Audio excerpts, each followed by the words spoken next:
Hi, Dr. McLeese here, and I just wanted to answer a question that I was asked recently.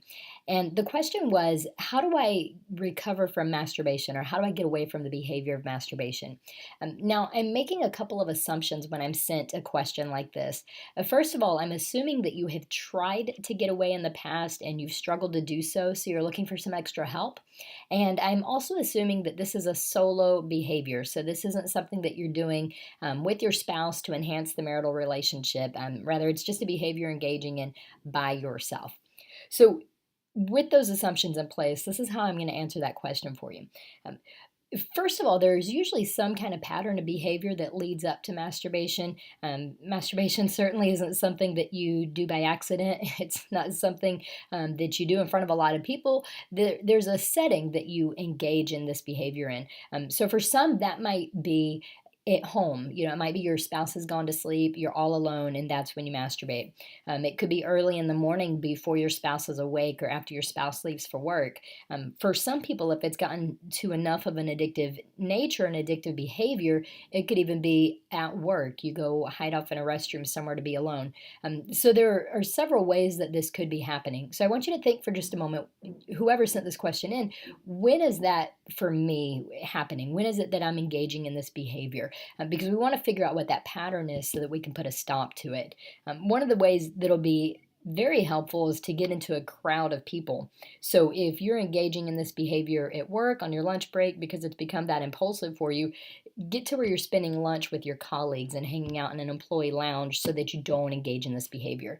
If it's after your spouse has gone to sleep and you're in the living room by yourself, start going to bed at the same time with your spouse so that this behavior doesn't occur.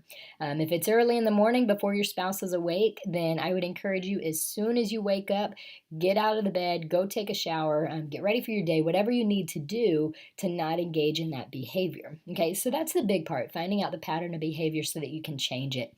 Secondly, I'm going to tell you to get some accountability.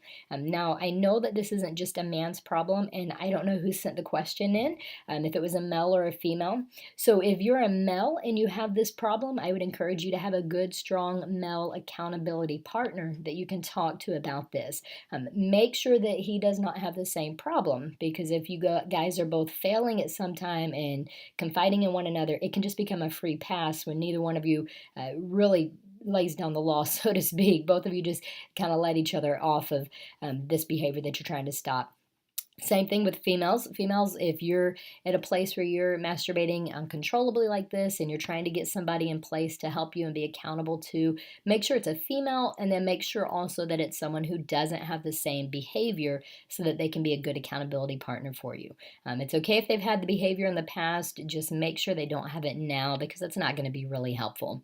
And while it sounds like a simple response, I'm also going to say start praying about this. God hears all of our prayers, and He's willing to answer all of our prayers, and He steps in when we need Him. We know that God can plan, or provide rather, a way of escape when life is overwhelming and when we're wanting to engage in behaviors that are not pleasing to God. So I would encourage you to do that as well. Begin now, before you're feeling the need to masturbate, asking God to put a plan in place for you to provide a way of escape, but keep in mind that you're responsible for doing that too. That isn't all God's doing. So while He'll help you and He'll put a plan in place, you need to do the same. If you have a question that you'd like answered, I want to direct you over to my website. There's an Ask a Question section and a small box that you'll type into. It's completely anonymous. I don't get your name or your email. And when I get your question, I'll try to answer it within the next couple of days and post it on Facebook. I've also recently decided to post the most recent question on the Ask a Question page so that you can see what that looks like.